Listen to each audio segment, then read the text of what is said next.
Alone in an abandoned infirmary not found on any map, an old veteran and his dog descend into a cold basement where the air is thick with the stench of death. What they find freezes the blood in their veins.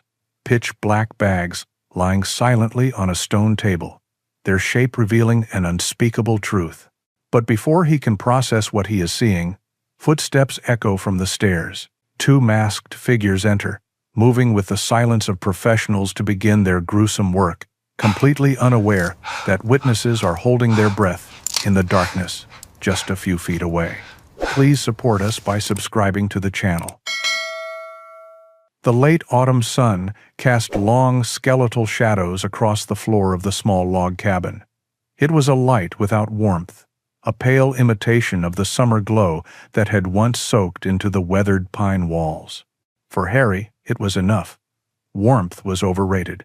Quiet was the currency he dealt in now, and here, nestled deep in the sweeping forests of Montana, he was a wealthy man. He pulled on a worn, navy blue flannel shirt, its fabric softened by 1,000 washings. He left it unbuttoned over a simple gray t-shirt, the familiar weight a small comfort.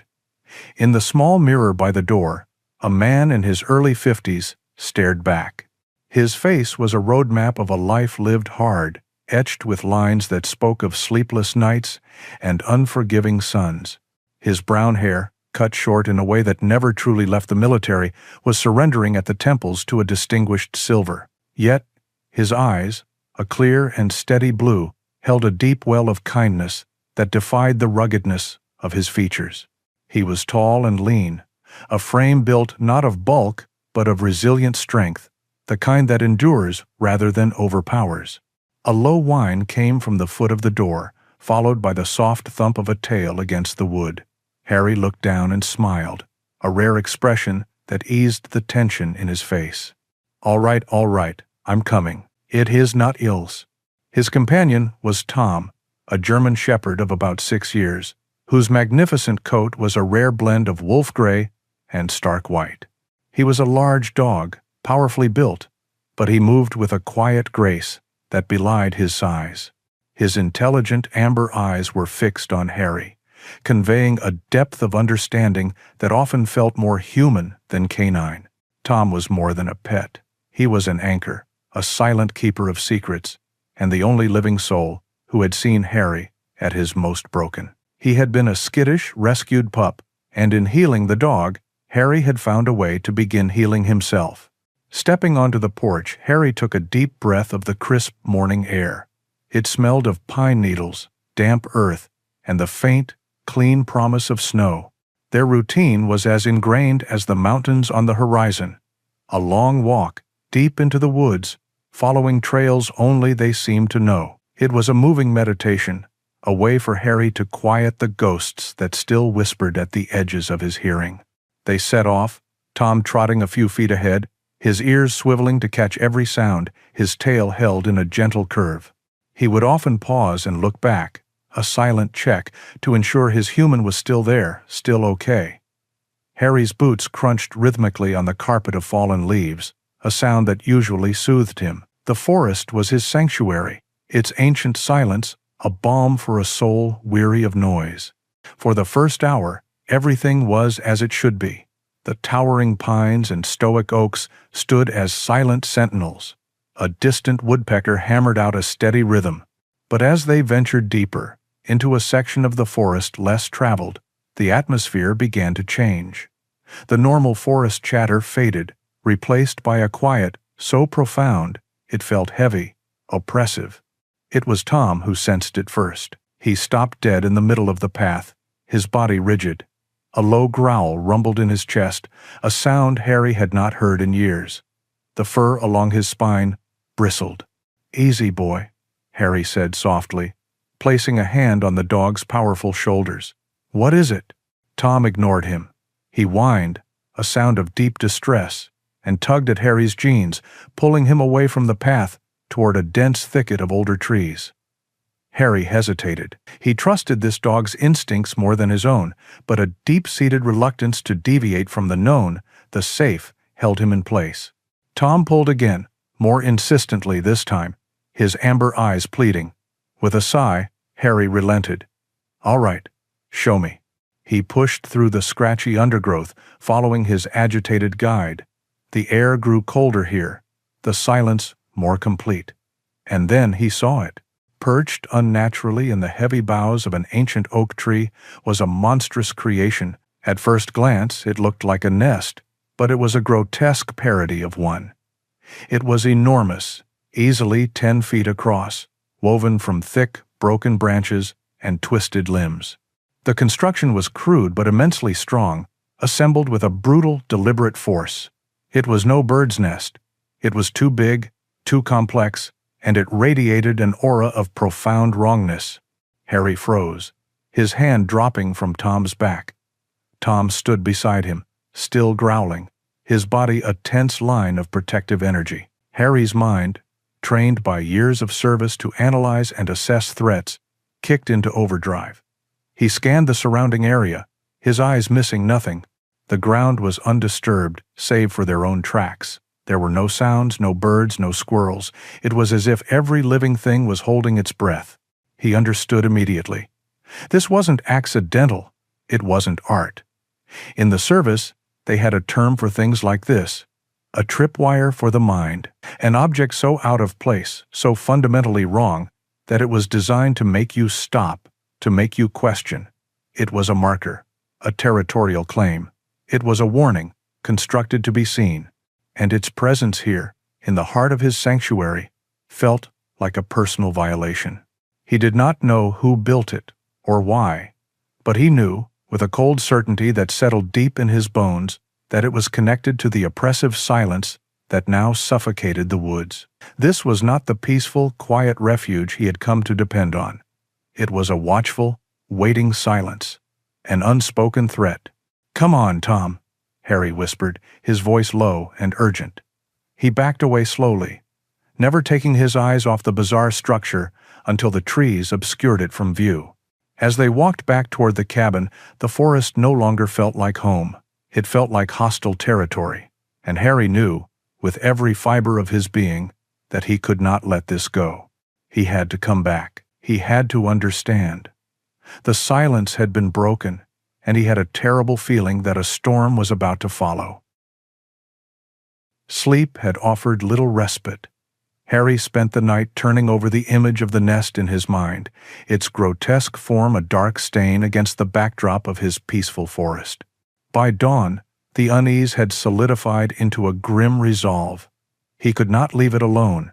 To ignore it would be to surrender a piece of the sanctuary he had fought so hard to build for himself. After a sparse breakfast, he looked at Tom, who was watching him with an unnerving intensity, as if he understood the decision before it was spoken.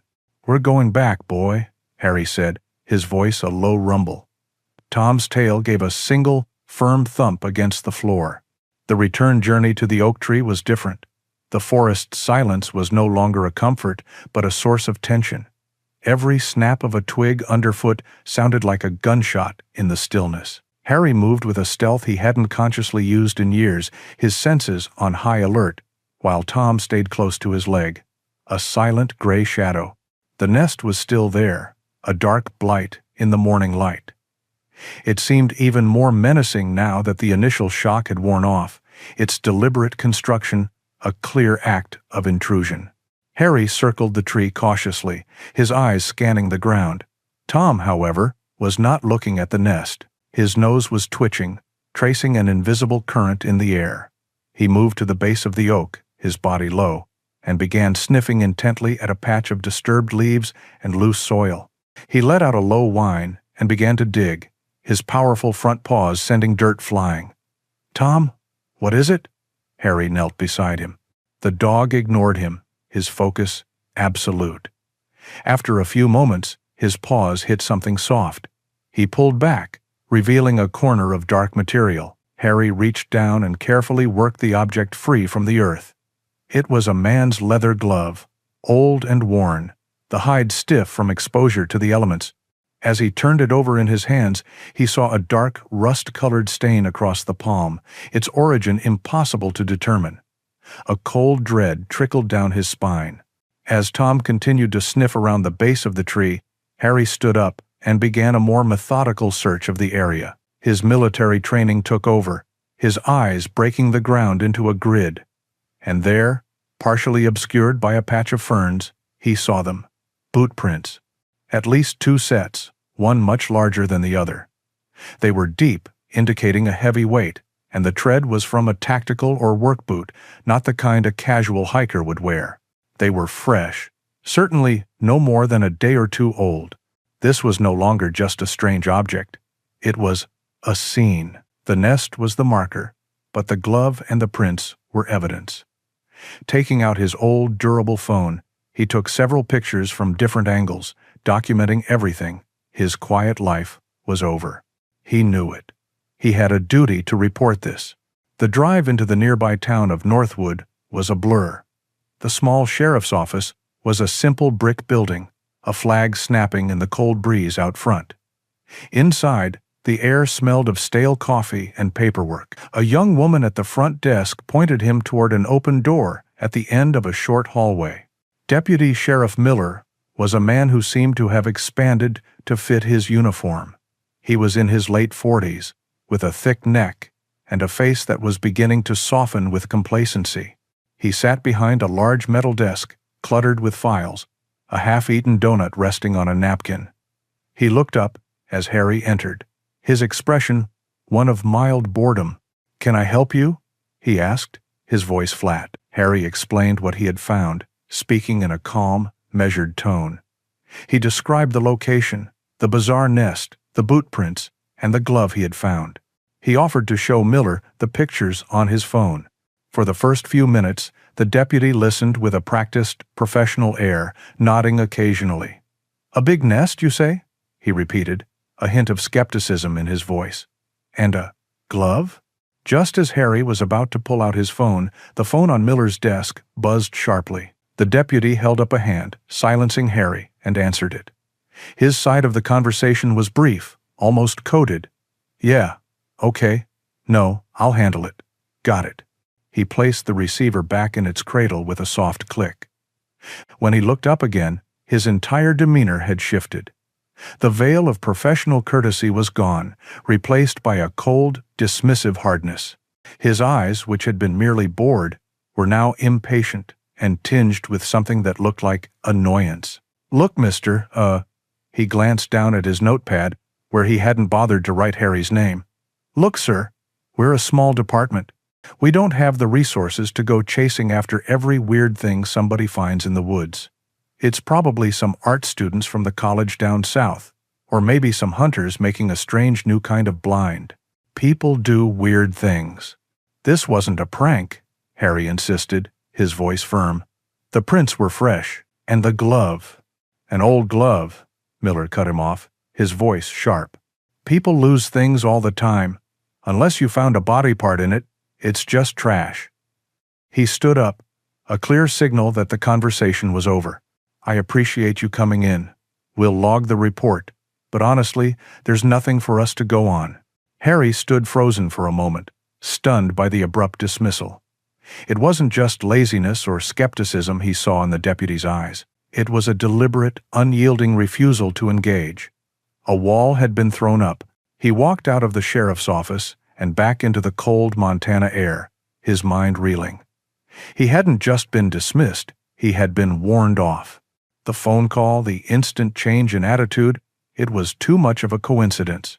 As he drove back toward the quiet isolation of his cabin, with Tom sitting silently in the passenger seat, Harry felt a new kind of chill. It was the distinct and terrifying sensation of having knocked on a door that was never meant to be opened, and of knowing that someone on the other side had just looked right through the peephole at him. His report hadn't been filed away. It had been registered as a threat. The drive back to the cabin was filled with a heavy silence. Harry's knuckles were white on the steering wheel, a stark contrast to the calm, steady presence of Tom in the passenger seat. The deputy's dismissive words echoed in his head, each repetition stoking a slow-burning anger. It wasn't just the refusal to investigate that bothered him. It was the chilling finality in Miller's eyes, the carefully constructed wall of indifference. It felt less like bureaucracy and more like a warning. Back in the safety of his cabin, the feeling of being watched intensified. He found himself checking the locks on his doors and windows, an old habit from a different lifetime, surfacing with unwelcome ease. Tom seemed to feel it too.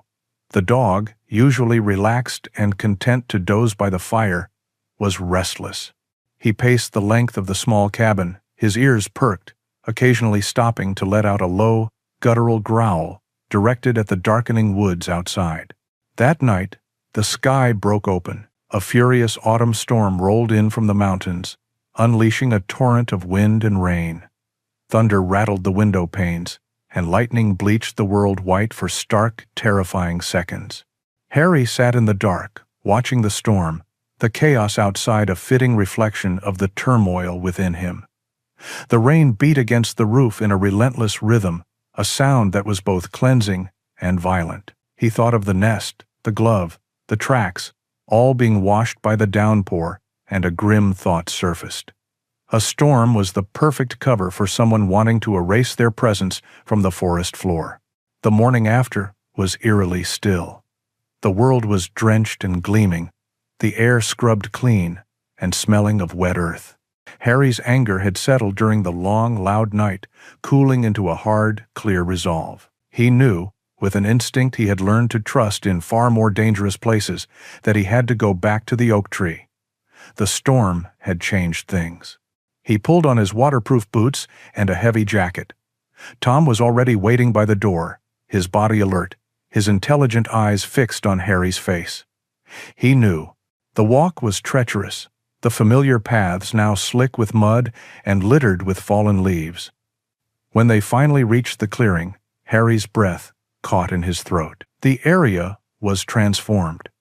Just as he had suspected, the boot prints were gone. But they hadn't been washed away by the rain. The ground where they had been was unnaturally smooth, the covering of pine needles and damp soil too uniform. Someone had been here. They had used a branch or something similar to sweep the ground, to meticulously erase their tracks. They had used the cover of the storm to clean up. A cold knot tightened in Harry's stomach. They were professional. They were thorough. But they hadn't counted on the sheer volume of the rain, nor had they counted on the instincts of a German shepherd. While Harry stood analyzing the swept ground, Tom was drawn to the base of the massive oak tree. The deluge of water running down the trunk had carved a small channel in the softened earth, washing away the topsoil. Tom lowered his head, his nose twitching frantically. He was captivated by a scent rising from the wet dirt, a faint metallic tang that the clean rain had exposed. He began to paw at the mud, whining with a focused intensity. "What is it, boy?" Harry moved closer, his own senses on high alert. Tom started digging in earnest, his claws sinking into the soft ground. He unearthed a root, then another, before his paw struck something small and hard. He nudged it with his nose, then looked up at Harry, a clear signal. Harry knelt in the mud, his heart pounding a slow, heavy rhythm. He used his fingers to carefully pry the object from the earth's grip. It was a silver locket. It was small and oval-shaped, tarnished to a dull gray by its time in the ground. A delicate chain was still attached, tangled and broken. He wiped the mud from its surface with his thumb. The front was dented, but he could just make out two initials elegantly engraved in a flowing script. E.R. His fingers, clumsy with cold and anticipation, fumbled with the clasp.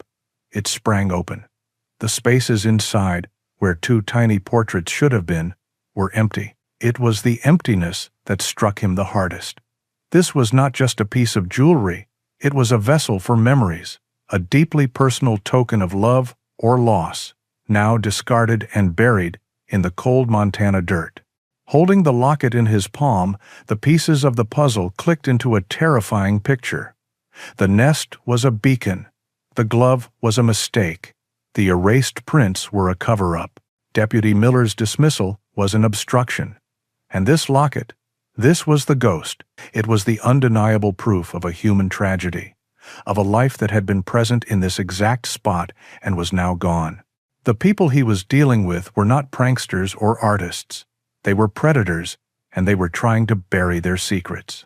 They had come back to sanitize the scene, but the storm and Tom's incredible instincts had worked against them, revealing a deeper, sadder truth than they had intended to hide. Harry closed his hand around the cool metal, the engraved initials pressing into his skin. This changed everything. He was no longer just a curious observer who had stumbled upon something strange. He was a witness. A cold, determined fire lit in his gut. This wasn't over. It had just begun. He looked from the locket to the vast, silent forest stretching out before him. He was in a race now, a race against unseen faces who thought their secrets were safely buried. The silver locket felt heavy in Harry's pocket, both a burden and a compass. It was a tangible link to the unseen, a piece of a life that had been deliberately erased. The initial anger he had felt toward Deputy Miller had been replaced by a cold, calculating focus. The nest was a distraction, a single, loud anomaly designed to draw attention while the real secrets remained hidden.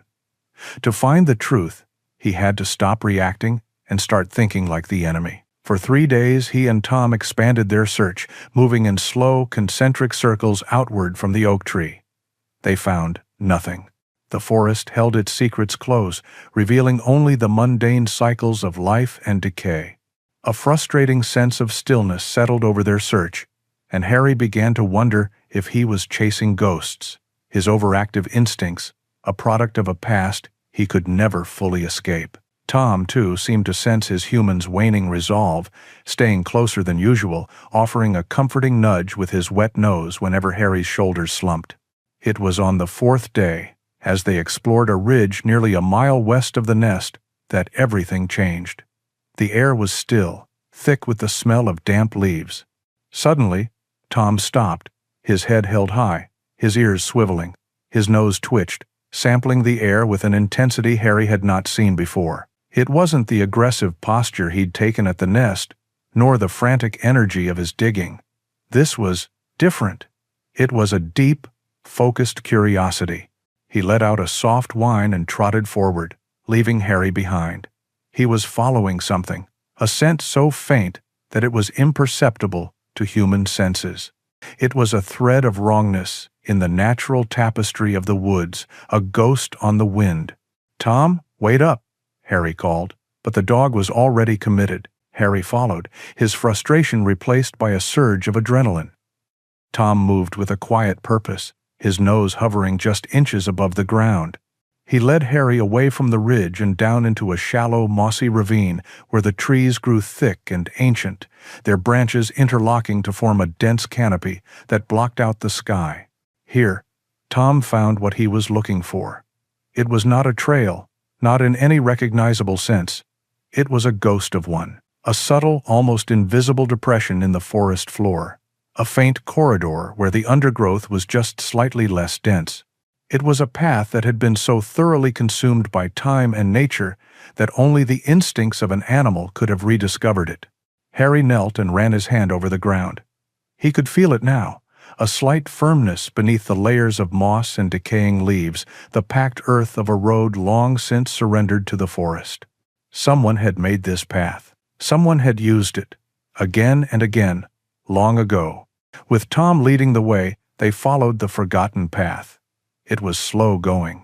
They had to push through tangled vines and climb over fallen, moss-covered logs. The forest around them grew quieter, the light dimmer. It felt as if they were stepping out of the present and into a forgotten memory. The air grew heavy, stale, with the scent of stagnant water and decay. Harry felt a prickling sensation on the back of his neck, the distinct feeling that he was treading on ground that did not want to be disturbed. After nearly an hour of pushing through the oppressive wilderness, the path ended abruptly. Before them stood a pair of massive iron gates, so thoroughly consumed by rust that they seemed to bleed into the surrounding foliage. A thick chain-link fence, sagging and torn, extended from either side, disappearing into the dense woods. The gate was held shut by a rusted chain and a heavy padlock that had corroded into a solid lump of metal. Above it, a wooden sign had rotted away, leaving only a few splintered planks hanging from a single nail, the painted letters long since erased by decades of rain and snow. Harry stared, his heart pounding a slow, heavy beat. This place was not on any of his maps. In all his years of exploring these woods, he had never seen or heard any mention of it. It was a place that had been deliberately wiped from the world. He found a section of the fence that had been pulled down by a fallen tree, creating a narrow gap. "Easy, boy," he whispered to Tom, who was standing stiffly at his side, a low growl rumbling in his chest. The dog clearly felt the wrongness of this place even more acutely than he did. Harry squeezed through the gap, holding branches back for Tom to follow. He stepped onto what had once been a gravel road, now almost entirely reclaimed by weeds and dirt. The sight that greeted him stole the air from his lungs. It was a camp, or rather, the skeleton of one. Rows of long, low buildings like barracks stood in silent decay, their roofs caved in like broken jaws, their windows dark and empty sockets. A collapsed watchtower leaned at a precarious angle at the edge of the clearing, a testament to a forgotten vigilance. The silence here was absolute, a dead, suffocating quiet that seemed to suck the sound from the air. There were no birds, no insects, nothing. He and Tom walked slowly down the center of the derelict camp, their footsteps unnervingly loud in the stillness. A sense of profound sorrow and menace hung in the air. This was not a place of peaceful abandonment, it was a place of misery. He could feel it in the crumbling walls, in the oppressive silence, in the very soil beneath his boots. Whatever had happened here had left a permanent, invisible scar on the land. This was the source. The nest, the glove, the locket, they were all just ripples spreading outward from this dark, rotten core.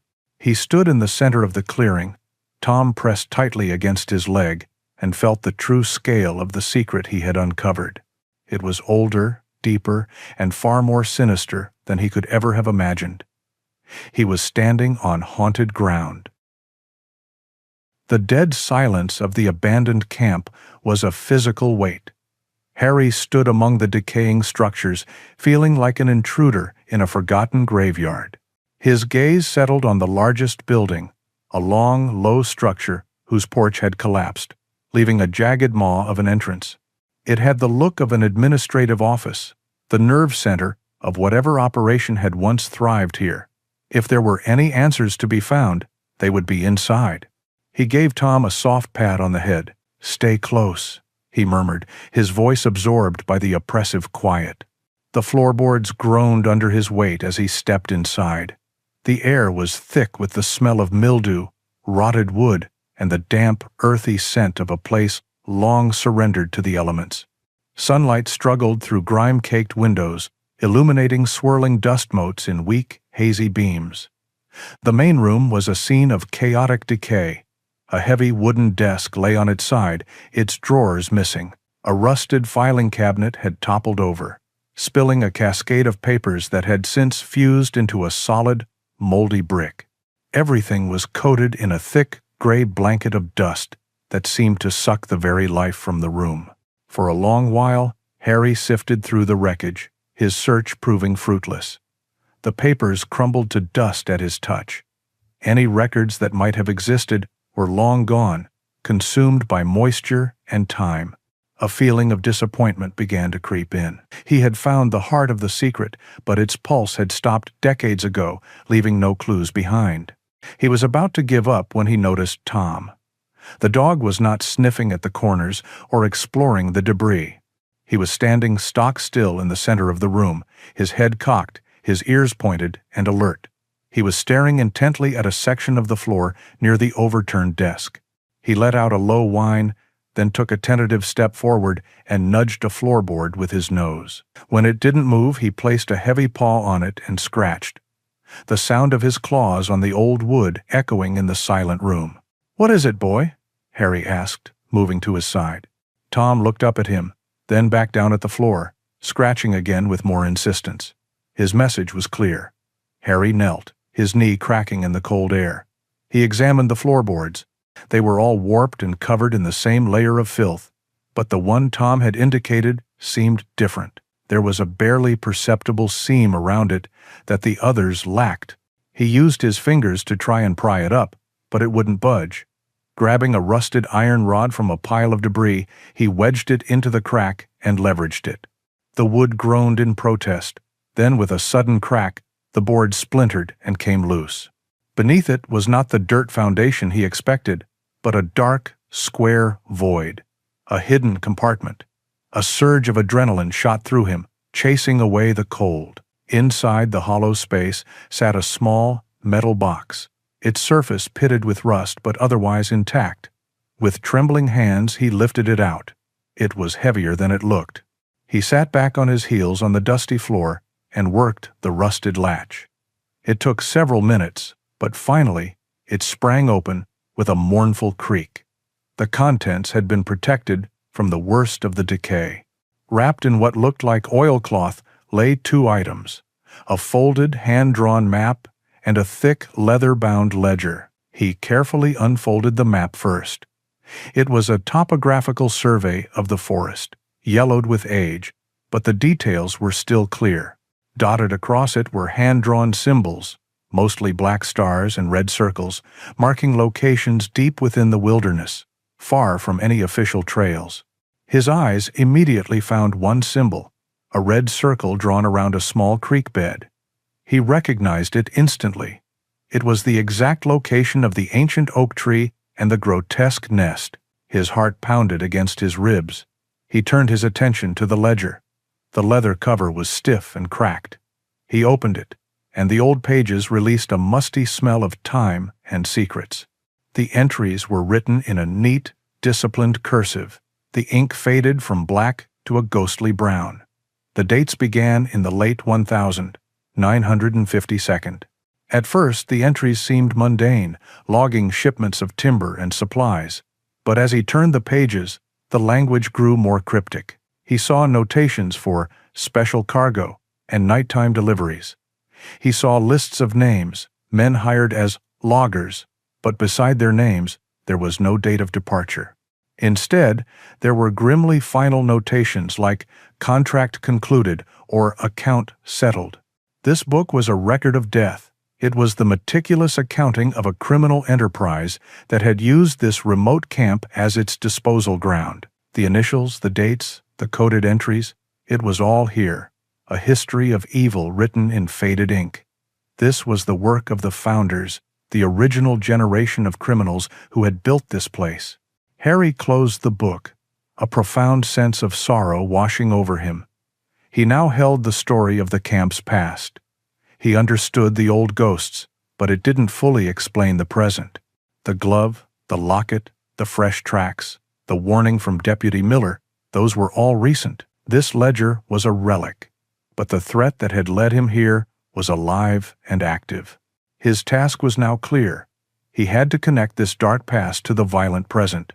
He had to figure out how the secrets in this old, forgotten book were tied to the people who were still using his forest as a hiding place.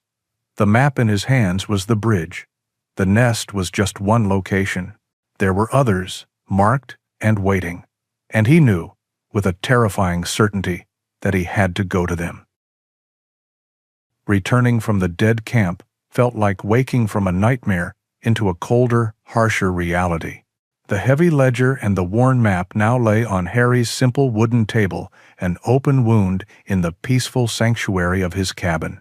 For hours, he sat hunched over them, a single lamp casting a pool of yellow light onto the faded ink and cryptic symbols. Each name in the book was a ghost, each red circle on the map a potential grave. The sheer, decades-long scale of the evil was hard to comprehend. It had been festering in these woods, his woods, long before he had ever sought refuge here.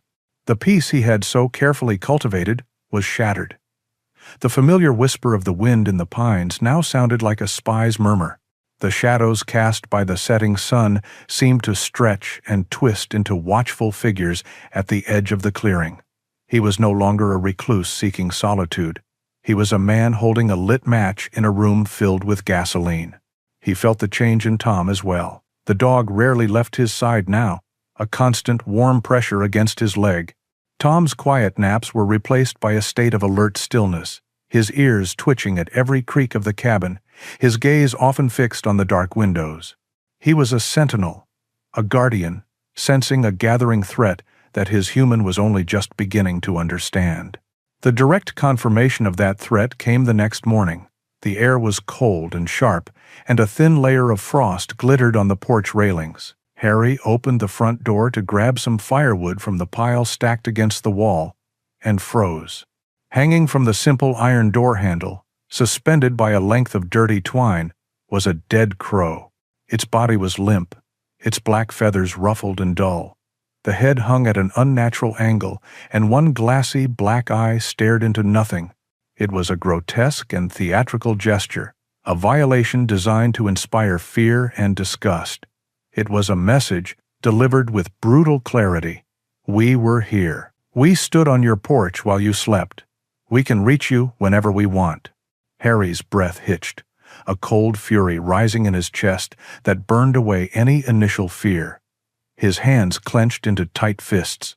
He had seen death in many forms, but this desecration of his home, this deliberate act of intimidation, felt deeply personal.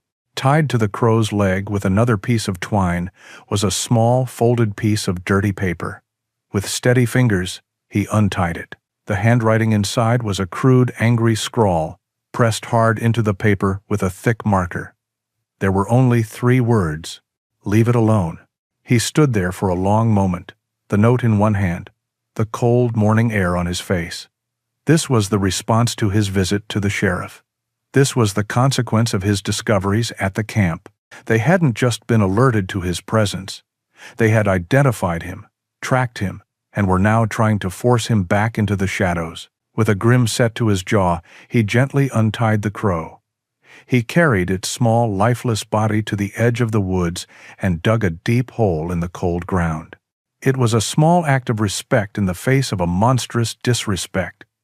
As he covered the bird with earth, his resolve hardened into something unbreakable. They had made a mistake. They thought a dead bird would scare him, but for a man who had survived war, it was simply a declaration. And he knew how to answer a declaration. That night, the cabin felt less like a fortress and more like a trap. Every pop and groan of the settling logs sounded like a footstep outside. Harry didn't turn on any lights. He sat in his worn armchair in the dark, the heavy ledger closed on the table, the map folded and hidden. Tom lay not by the hearth, but at the foot of the main window, a low, almost inaudible growl vibrating in his chest. Hours passed in tense silence. Then, just after midnight, Tom shot to his feet. The low growl erupted into a volley of deep, furious barks. It was not the sound of a dog chasing a squirrel. It was a visceral, territorial roar, a challenge hurled into the darkness. "Easy, boy," Harry whispered, moving silently to the window. He peered through a gap in the curtains. At first, he saw nothing but the familiar black silhouettes of the trees against a starless sky. But then he saw it. Far out, near the edge of the property line, a beam of light cut through the blackness. It swept left, then right, a methodical, searching pattern. A moment later, a second beam appeared, moving in coordination with the first. They were not hunters. They were not lost campers. They were looking for something. Or they were making sure he knew they were there. They were patrolling the perimeter of his life, tightening a net around him. The crow had been the warning. This was the surveillance. Harry backed away from the window, his heart hammering against his ribs. He knelt and placed a hand on Tom's back, feeling the tense muscles under his thick fur. The dog's barking subsided into a low, continuous growl, his eyes still locked on the distant, moving lights. They stood there together for a long time, man and dog, 2 solitary figures in a small wooden cabin, watching the darkness that had come for them. The hunt had begun. The sight of the distant flashlights had severed the last thread of Harry's hope for a peaceful resolution. He was no longer just an observer who had stumbled upon a secret. He was a target. Hiding in his cabin, waiting for them to make the next move, was a luxury he could not afford. The best defense, he knew from a lifetime of hard-won experience, was to press forward, to keep moving, to control the narrative. His only weapon in this silent war was the yellowed map, its cryptic symbols a guide into the heart of the darkness. The next morning, under a sky the color of slate, he prepared. He packed a small, durable bag with a powerful flashlight, a first aid kit, water, and the carefully wrapped map and ledger. Tom watched his every move, a silent, anxious shadow. The dogs seemed to understand that this was not their usual walk. There was a grim purpose in Harry's movements that signaled a departure from their quiet routine. "It's all right, boy," Harry said, stroking the dog's broad head. "Whatever we find it together." He chose a new location from the map, one marked with a black star, situated in the most rugged and remote quadrant of the forest. The journey was arduous. There were no paths here, not even the ghost of one. He navigated by compass and by the sun, pushing through dense thickets of thorned bushes and climbing over slick, moss-covered boulders. He moved with a soldier's caution, pausing every few hundred yards to listen, to scan the trees behind him. Tom moved ahead of him, a silent scout. His gray and white coat, a perfect camouflage against the rocks and pale autumn grass. After 2 hours of relentless trekking, the terrain began to flatten. The forest grew darker and more dense, the ancient trees choking out the already weak daylight. A familiar, unnatural quiet descended, the kind that had preceded his other discoveries. It was a silence that felt curated, as if the forest itself had been muted. Tom's behavior began to change. The confident trot of the scout faltered. He slowed, his body lowered, his tail tucking slightly between his legs. He began to emit a low, mournful whine, a sound of deep and profound distress. He stopped and looked back at Harry, his amber eyes wide, with a fear that made Harry's own blood run cold. "What is it?" Harry whispered, kneeling beside him. Tom leaned against him, trembling. He was clearly terrified of whatever lay ahead. Harry had to gently coax him forward, step by agonizing step. The spot marked on the map was a small, natural clearing, but something was deeply wrong with it. The ground was uneven, pocked with mounds and depressions, as if it had been dug up and hastily refilled. The soil was darker and looser than the surrounding earth, and the vegetation grew in strange, unhealthy-looking clumps. Tom pulled away from Harry's hand, his whining growing more frantic. He was drawn to one specific mound of earth, slightly larger than the others. He circled it once, his nose twitching. Then he began to dig. It was not the excited digging for a buried treasure or the focused work of uncovering a clue. This was a frantic, horrified scrabbling, an instinctual act of panicked revelation. As the dog's paws broke the surface of the loose soil, a smell began to rise from the ground. It was faint at first, then stronger. A sweet, cloying, sickeningly foul odor. The smell of death and decay. Harry's stomach clenched violently. He knew that smell. It was a scent that embedded itself in your memory, a scent he had prayed he would never have to encounter again after the war. "Tom, no, leave it!" he commanded, his voice hoarse. He pulled the trembling dog away from the mound. Tom resisted for a moment, then relented, pressing himself against Harry's legs, still whining pitifully. Harry stared at the disturbed earth, at the shallow grave his dog had just partially uncovered. The abstract names in the ledger, the faded initials on the locket, they all crashed into a horrifying physical reality. This was not a story from the past. This was a tomb, and it was fresh, numb with shock and grief for a victim he would never know. He forced himself to scan the perimeter of the clearing. His eyes were searching for anything, a tool, a piece of clothing, any other sign. And then he saw it. Set back from the clearing, almost completely consumed by a thick wall of overgrown rhododendron bushes, was a building. It was not a wooden barrack like the ones in the main camp.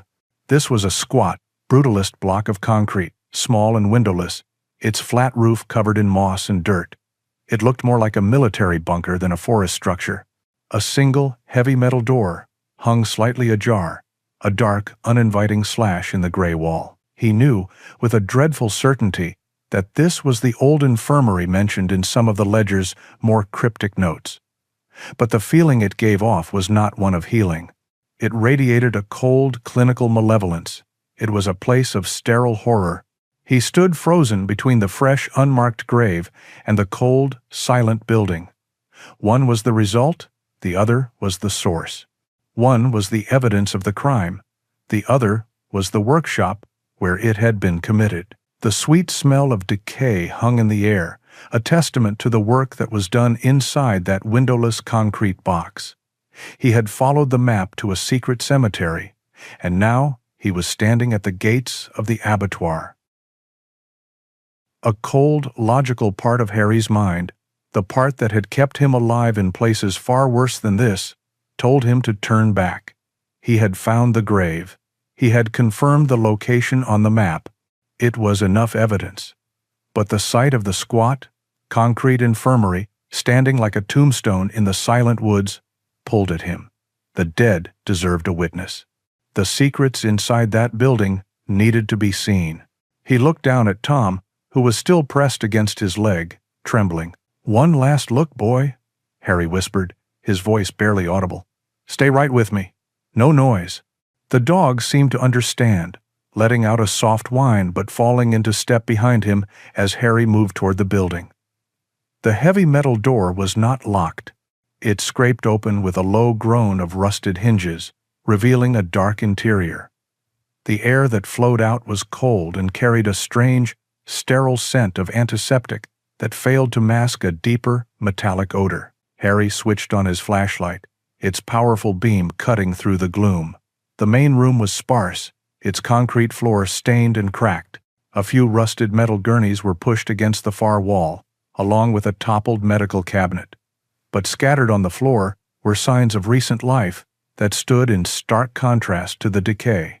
A crumpled, modern water bottle, a pair of discarded latex gloves, a neatly folded plastic tarp sitting on a clean section of the floor waiting to be used. This place was not abandoned.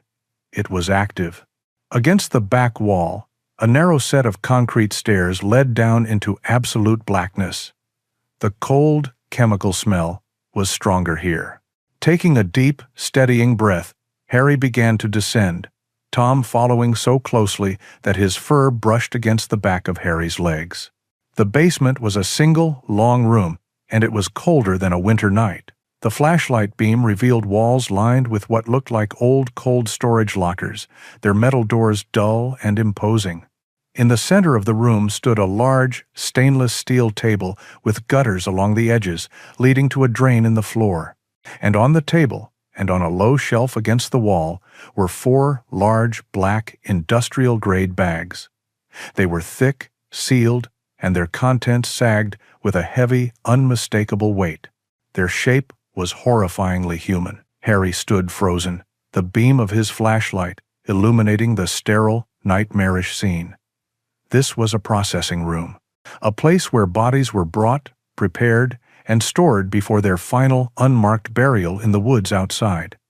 The cold reality of it was more brutal than anything he had imagined. This was a factory of death, hidden in the heart of the forest. He was so consumed by the horror of the scene that he almost missed the signal. It was not a sound, but a feeling, a low vibration that traveled up from the floor, through Tom's body, to Harry's hand, which rested on his back.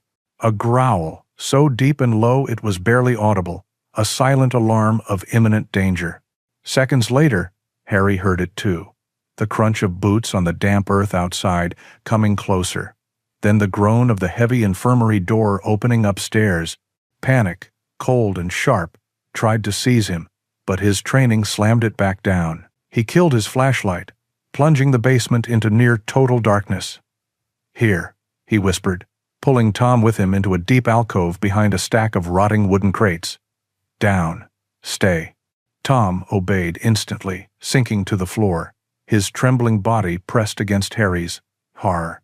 Harry put a hand gently over the dog's muzzle, a familiar command for absolute silence. The footsteps upstairs were heavy, deliberate. Then they started down the concrete stairs. Harry's heart hammered against his ribs. He flattened himself against the cold wall, his body shielding Tom's, and peered through a small gap between the crates. Two figures entered the basement. They were dressed in dark work clothes, their faces completely obscured by black balaclavas, leaving only their eyes visible. They moved with a practiced, detached efficiency, their familiarity with the grim surroundings deeply unsettling. One of them switched on a powerful lantern, flooding the room with a harsh white light. They were not thugs. They were professionals. They walked to the table and stopped beside the black bags. One of the men pulled a small notebook from his pocket, while the other reached down and unzipped the top of one of the bags. He shone a small flashlight inside for only a second, a brief, clinical inspection. He said something to the other man, his voice a muffled, toneless rumble that the masks made impossible to understand. The second man nodded and made a notation in his book. Harry watched, his breath held tight in his chest, his mind burning the scene into his memory. This was it, the living proof, the modern-day continuation of the evil recorded in the old ledger. The men moved to the bags on the shelf, repeating the process. Their backs were to the alcove. This was his only chance, now or never. He gave Tom's neck a single, gentle squeeze, a silent command to move. Slowly, soundlessly, they slipped from behind the crates. Harry moved in a low crouch, placing each foot with agonizing care on the gritty concrete floor. Tom was a ghost at his heels, his paws making no sound. The air was thick with the sound of Harry's own pulse, roaring in his ears. They reached the bottom of the stairs. The men were still occupied, their attention focused on their grim task. Step by silent step, Harry and Tom ascended from the darkness. The main floor was empty. He didn't risk a backward glance. He pushed through the heavy door and out into the gray, fading daylight of the forest. He did not run, not at first. He walked, fast and purposeful, away from the clearing, plunging into the thickest part of the woods. Only when the concrete infirmary was completely lost to sight did he break into a desperate, silent run, branches whipping at his face, Tom a gray streak at his side. He didn't stop until his lungs burned and the sounds of the forest returned to a semblance of normalcy. The nightmare was behind them, for now. But he knew, with chilling certainty, that he had just looked into the faces of the monsters. The frantic run through the woods ended back at the cabin, but the feeling of being hunted followed them inside.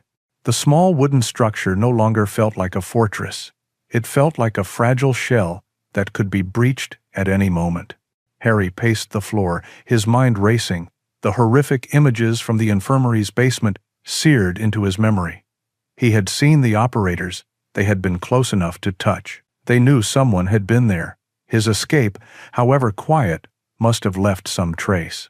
Hiding was no longer an option. Waiting was suicide. Deputy Miller was compromised, a gatekeeper for the monsters in the woods. Harry was alone, cut off, with a truth so dark he could not carry it by himself. The realization settled on him with the cold weight of certainty. He needed help, not from the law, but from outside of it. His mind flashed back years, to the dust and noise of a forgotten conflict, to a man in his unit who never stopped asking questions, who saw the world in patterns and conspiracies. A man who, after leaving the service, had channeled that relentless curiosity into a career as an investigative journalist. Ben Carter. Harry dug an old prepaid burner phone from the bottom of his footlocker, a relic from his initial, paranoid desire for isolation. He drove his truck a few miles down the road, away from the cabin, before powering it on. He needed to make the call from a place that could not be traced back to his home. He punched in the number he had not dialed in over a decade, his heart pounding a nervous rhythm. Ben answered on the second ring, his voice sharp and familiar. "Carter." "Ben, it's Harry. Harry Thorne." There was a moment of surprised silence on the other end. "Harry? My God! It's been a long time. Are you okay?" "No," Harry said, his voice low and tight. "No, I'm not. I'm in trouble, Ben. The bad kind. I found something that's been going on out here for a long time. I have proof. But the local law is part of it. I have no one else to turn to." He didn't need to say more. He could hear the shift in Ben's breathing, the journalist's mind kicking into high gear. "Where are you? Tell me what you need." "I need to give you what I have," Harry said. "The full story. Can you meet me?" They agreed on a location, a 24-hour diner in Missoula, a solid hour's drive away. It was a public, well-lit place, the best neutrality they could hope for. Back at the cabin, Harry worked quickly. He wrapped the old ledger and the map in oilcloth. He placed the silver locket in a small, padded envelope. He gathered everything into a single, worn canvas bag. This bag held the entire sordid history of the woods. It was his only leverage, his only hope. He looked at Tom, who was watching him with anxious, intelligent eyes. "Time to go, boy. We can't stay here." The journey started with a tense, unnerving quiet. Harry's old truck rumbled down the dirt road, every snap of a twig in the woods sounding like a gunshot. His eyes darted constantly to his rearview mirror, but the road behind him remained empty. He knew, however, that the absence of a threat did not mean he wasn't being watched. As he neared the turnoff for the main paved road, the only major route out of the area, his blood ran cold. Up ahead, parked directly across both lanes, was a large black unmarked truck. Its windows were tinted, its engine silent. It was a silent, immovable blockade. It was for him. He slammed on the brakes, the truck skidding on the loose gravel. There was no way forward. He had to go back. As he jammed the gear shift into reverse, another option came to mind. An old, treacherous maintenance trail that supposedly bypassed this section of road. It was a risk, but it was his only one. The trail was barely a road, more like a muddy, rutted track that jolted the truck violently. Branches scraped and screeched against the metal sides. He pushed the vehicle as fast as he dared. Up ahead, he could see a narrow, rickety wooden bridge that crossed a deep ravine. It was a notorious bottleneck. As they approached the bridge, Tom, who had been sitting rigid in the passenger seat, suddenly exploded into a frenzy. He lunged against the door, barking and snarling, his nose pressed against the air vent, sniffing frantically. It was a sound of pure, aggressive panic. Harry didn't need to ask why. The scent, faint to him but a clarion call to the dog, must have drifted from the trees ahead. The acrid, menacing scent of the two men from the infirmary. They were here, waiting for him at the bridge. An ambush. Without a second of hesitation, Harry trusted his dog. He slammed on the brakes again, wrenching the steering wheel hard to the right. The truck lurched off the trail and onto an even smaller, almost completely overgrown logging path he had nearly missed. He caught a flash of movement in his side mirror. Two dark figures stepping out from the trees at the edge of the bridge, their trap sprung too late. He didn't look back. He floored the accelerator, the old engine roaring in protest as the truck crashed through the undergrowth. They had escaped, thanks to Tom. An hour later, they pulled into the bright, noisy parking lot of the diner. The normalcy of it all was jarring. Inside, he spotted Ben immediately. He was older, his hair grayer, but his eyes were the same, sharp, restless, and intelligent. He sat in a booth, nursing a cup of coffee. Harry slid in across from him, placing the canvas bag on the seat. "Ben," he said, his voice raw. "Harry." Ben's expression was grim. "You look like you've been through a war." "Feels like it," Harry admitted. He unpacked the evidence onto the table, his movements quick and precise. He laid out the map, the ledger, and the small envelope containing the locket. In a low, urgent voice, he told Ben everything. He connected the history in the old book to the horror he had witnessed in the infirmary. Ben listened without interruption, his gaze fixed on the items, his journalistic focus absolute. He gently picked up the locket, his expression hardening. "This is big, Harry," he said finally, his voice heavy with the weight of the story.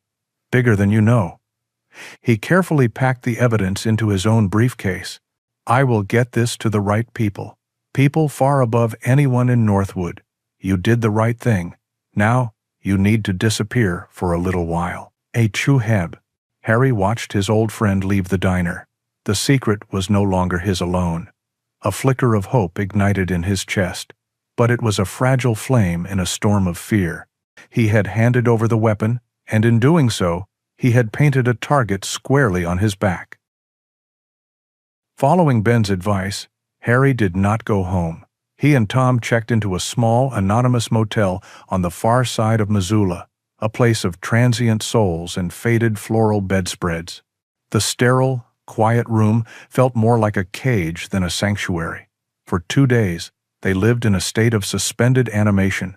Harry left the room only to walk Tom in the sparse patch of grass behind the building, his eyes constantly scanning the parking lot, the road, the faces of strangers. The rest of the time he sat on the edge of the stiff bed, watching the local news on the small television, waiting. Tom rarely left his side, a warm, reassuring presence in the lonely silence, his head often resting on Harry's knee. The story broke on the third morning. Harry was staring blankly at the screen when a breaking news alert flashed. The face of a serious news anchor appeared, and behind her, an image that made Harry's breath catch in his throat. It was the rusted gates of the old logging camp. The headline was stark: Federal investigation uncovers decades-old criminal syndicate in rural Montana. Ben Carter's name was mentioned. The report was a whirlwind of information, of dark secrets dragged blinking into the harsh light of day. It spoke of an organized crime network involved in smuggling and extortion, of dozens of unsolved disappearances spanning nearly 50 years, of a hidden burial ground for anyone who stood in the syndicate's way. The reporter on the scene stood in front of the windowless concrete infirmary, now surrounded by agents in blue FBI jackets. They were bringing out evidence bags. And then a new piece of footage filled the screen. It was the Northwood Sheriff's Office. A grim-faced Deputy Miller, now stripped of his badge and authority, was being led out in handcuffs. His face was pale, his eyes darting about wildly, the smug indifference he had shown Harry completely shattered. The news anchor's voiceover was clinical. The deputy had been arrested for obstruction of justice, bribery, and complicity in the syndicate's activities. He had been their gatekeeper, their local insurance policy, silencing anyone who got too close, just as he had tried to silence Harry. A cold sense of vindication washed over Harry, but there was no triumph in it, only a deep, weary sadness. A week later, after extensive interviews with federal agents, Harry was finally allowed to return home. The forest was almost unrecognizable. The main access road was still blocked by an official checkpoint, and the woods were scarred by the tracks of heavy vehicles. Yellow crime scene tape was strung between the trees, a garish, unnatural barrier, cordoning off the infirmary, the camp, and the clearing with the unmarked graves.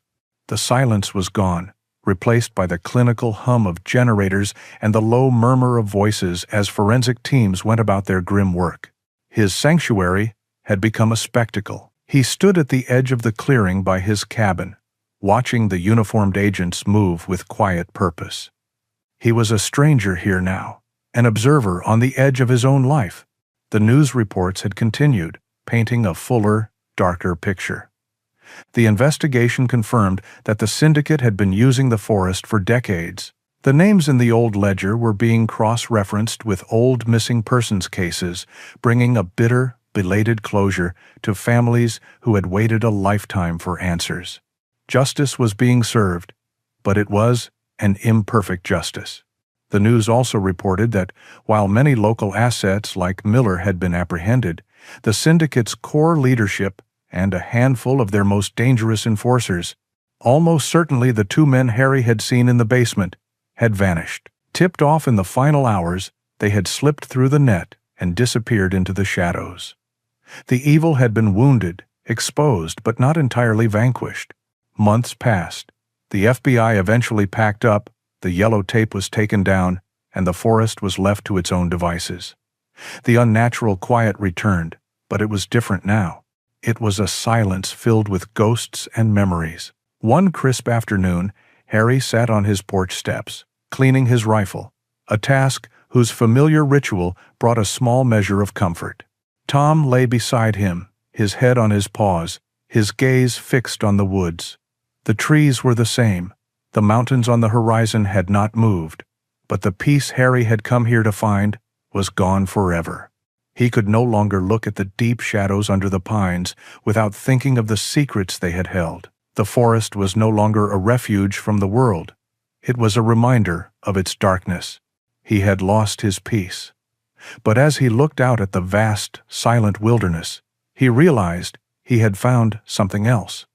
He had come here to be forgotten, to let the world fade away. Instead, he had been forced to act. He had given a voice to the dead, a name to the forgotten. He had faced down the darkness and had not flinched. He had found a purpose beyond his own survival. He set the rifle aside and looked down at his companion. Tom lifted his head, his wise amber eyes meeting Harry's gore. Through all of it, from the first strange discovery to the final, terrifying escape, Tom had been there. His instincts had been the compass, his loyalty the shield, his silent presence the only anchor in the storm. A gentle breeze rustled the leaves, and the late afternoon sun cast a golden light over the clearing. Harry reached down and stroked Tom's head, his fingers sinking into the thick, familiar fur. The world was a loud, complicated, and often dangerous place, and peace, he now understood, was not about finding a quiet corner to hide in. It was about having one true, steadfast soul to stand with you in the noise. His home was no longer just a cabin in the woods. It was the unshakable ground he shared with the magnificent, loyal animal at his side. He had lost his sanctuary, but he had solidified his bond with its only other true resident. And for the first time in a long time, that felt like enough. The story of Harry and Tom reminds us that true sanctuary is not a place we find, but a bond we build. It is the silent promise between two souls to face the darkness together, proving that the bravest heart can come with four paws and unwavering loyalty. If their journey has touched your own heart, your support allows us to continue telling stories just like this one. We invite you to share your thoughts in the comments below, and to keep this spirit of loyalty alive by subscribing to our channel. The next story is waiting for you now, with just a click on the video that has appeared on your screen.